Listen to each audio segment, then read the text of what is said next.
Update lang kayo sa ating milk tea shop. Yan na yung menu natin.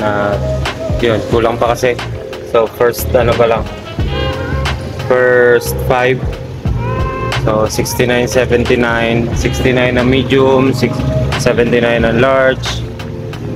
At eto na ang ating mga flavors.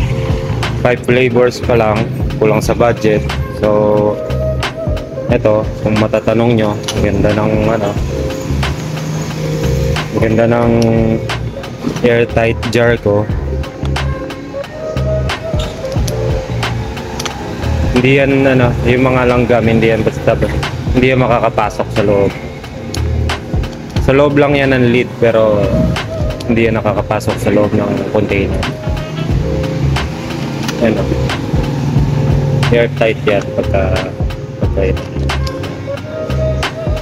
So ito, mga nasa 300 plus lang ang isa nito, itong airtight container. Tapos ito, mga nasa 100 plus lang siguro. Itong kada ano nito, kada press nito 10 ml ang equivalent niya. Ayun.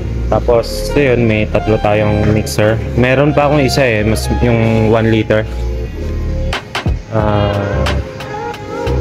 Yun, meron rin tayong overload hotdog sandwich.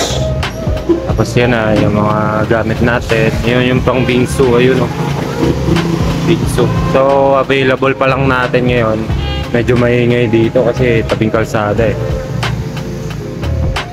So ang available pa lang natin ngayon ay, hindi ko pala natakpan, ay mais con bingsu.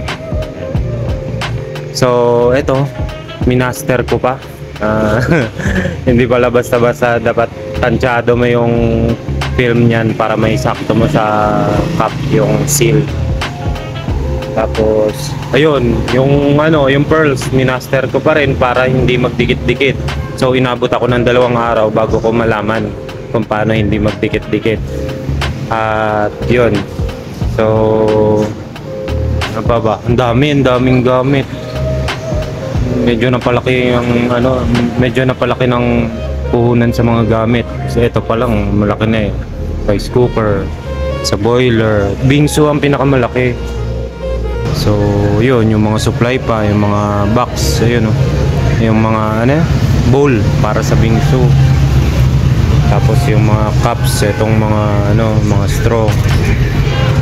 Ito para sa ano, yung manipis. Kasi nagkamali ako ng order. So wala namang pearls yung caramel macchiato, kaya ito na lang maliit para sa caramel. Yan. So order pa ako ng ano, kasi maubos na tong pang ano ko, yung malalaking straw. So maliliit lang yung isa manipis lang. Okay, hanggang dyan lang muna mga kuya, mga ate. So update ko lang kayo sa ating milk tea shop. At yan na yung binili nating ano, binili nating gulong. Medyo madumi na rin pala. Linisan ko muna, tapos ano, i-renew ko yung ano, yung tire block. Aba, parang nagmo-moto vlog pa rin ako I-renew ko tong ano, yung tire block na ginagamit ko dito, yung ano, tinunaw na brown sugar lang.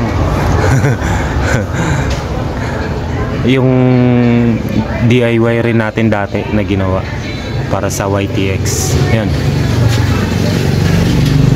So hanggang dyan lang muna mga kuya, mga ate. Cold spot, dito lang yan sa New Bungkag. Bago mag egg center, bago mag Peya Tourist Inn, yan. Ito ang ano niya, bago mag Peya. Ito, yan siya.